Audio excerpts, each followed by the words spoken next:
I never thought I'd doubt my own marriage like this, but lately everything feels fake. My wife and I have been together 8 years, married for 5. She used to be warm, clingy, always checking in. Now she treats me like an inconvenience.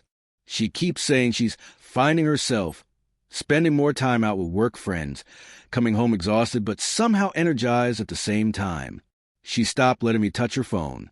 If I walked into the room, she'd lock it instantly. When I asked why, she said I was insecure and controlling. That word stuck.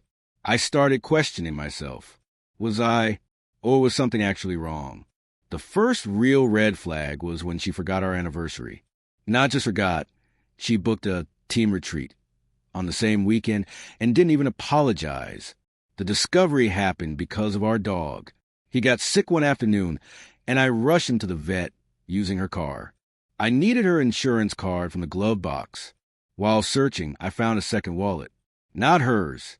Inside was a hotel key card and a receipt dated 3 days earlier. Same day she told me she was working late. My chest went cold. I didn't confront her right away. I waited. That night she kissed me, said she was tired, and fell asleep instantly. I unlocked her phone using her birthday. She never bothered to change it. There were deleted messages in her archive. She didn't know about that folder. Conversations with a contact saved as HR support. It wasn't HR. It was a man, and he was calling her my wife. When I confronted her, she laughed. Literally laughed. Said I was being dramatic. Said the hotel was for stress relief, and the guy was just emotional support. Then she flipped and cried. Said I was never there for her, that I worked too much, that she felt invisible. 5 minutes later, she admitted they'd been sleeping together. Then she said it only happened twice. Then she said it was none of my business because she was unhappy anyway. The worst part? She told me she'd already talked to a lawyer and that if I tried to leave, she'd take everything. She said I was lucky she stayed as long as she did. That night, I realized I hadn't been in a marriage. I'd been in a slow-motion exit. She was planning without me. The next morning, she acted like nothing had happened. Made coffee. Asked if I wanted eggs. I stared at her like she was a stranger wearing my wife's face. When I brought up a lawyer comment, she rolled her eyes and said, I was emotional. Don't be so sensitive. Then she added casually that her friend might be moving to our city soon and that I'd have to be mature about it. That's when I checked our joint account.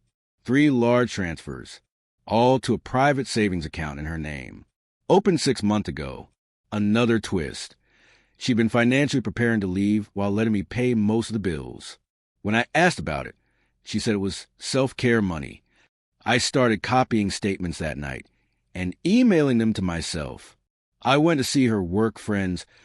The following week at a company event, she invited me to last minute. I recognized him immediately. Taller than me. Confident. He looked surprised to see me. She introduced me as a friend. Not her husband. A friend. He didn't correct her.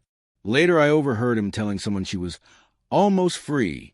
When I confronted her in the parking lot, she said I embarrassed her and accused me of sabotaging her happiness. Then she dropped another bomb. She'd been telling people we were separated for months. I'd been living in a marriage that didn't exist in her version of reality. Things escalated fast after that. She stopped coming home some nights. Then she started recording our arguments for her safety. One evening she accused me of yelling when I was sitting quietly. Another twist. She installed a hidden camera in the living room without telling me. I found it by accident while cleaning. When I asked, she said it was to document my behavior. That scared me more than the affair. This wasn't just betrayal anymore. It was preparation. For court. For accusations. For war. I started sleeping with my phone recording just in case. Living like that changes you. You stop being a husband. You become a witness in your own life. The breaking point came on a Tuesday that should have been completely normal. I got home early from work and found her packing a suitcase. Not in a rush. Calm. Organized. Like she'd done it 100 times in her head already. She said she was going to clear her mind for a few days. I asked where. She said, "Does it matter?" Then she asked if I could still pay the mortgage while she was gone. That was the moment something in me finally snapped. Quietly, not dramatically. I told her no. I told her I knew about the savings account, the lies, the camera, the fake separation story. Her face hardened. She said I was paranoid. Then she smiled and said, "Good luck proving anything." That night, I called a lawyer for real. Not to threaten, to survive.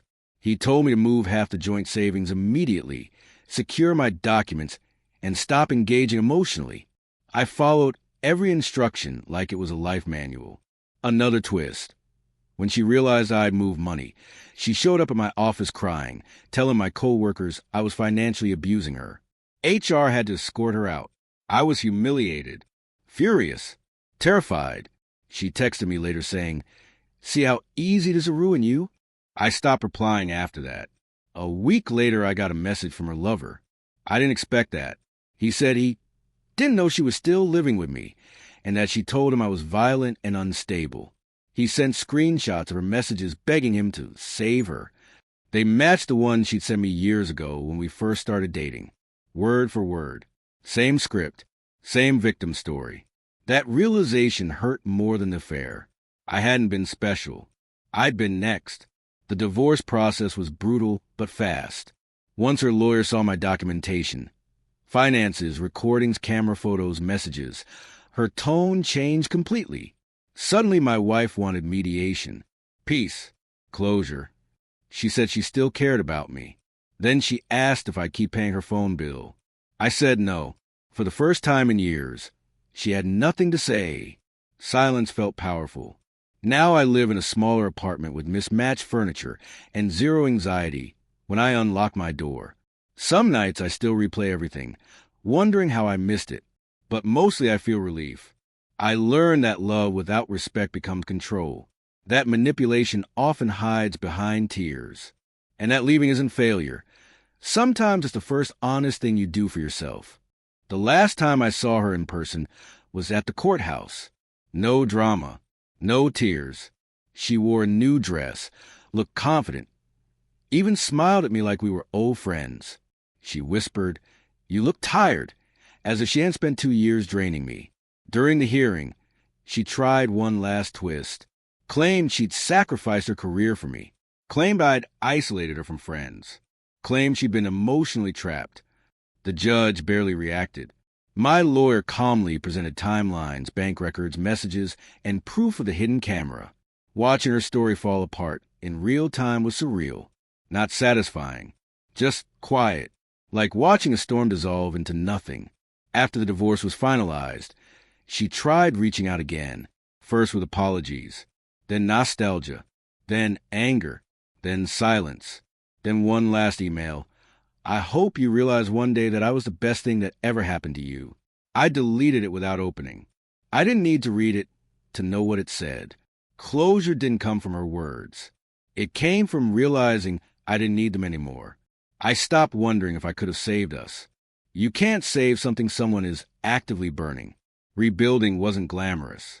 It was therapy sessions, budgeting apps, learning how to cook for one, and forcing myself to trust again. It was relearning what calm feels like. No surveillance. No emotional traps. No walking on eggshells. I started hiking on weekends. Reconnected with friends I'd slowly lost. Even started writing again just for myself. Somewhere along the way, I stopped seeing myself as the guy who got cheated on and started seeing myself as the guy who got out.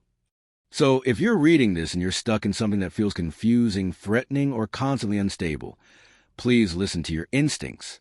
Love isn't supposed to feel like a legal case. A partner shouldn't feel like an enemy. Someone who loves you doesn't prepare to destroy you. Leaving doesn't mean you failed. Sometimes it means you finally chose yourself. I lost a marriage, but I got my life back. And that trade was worth everything.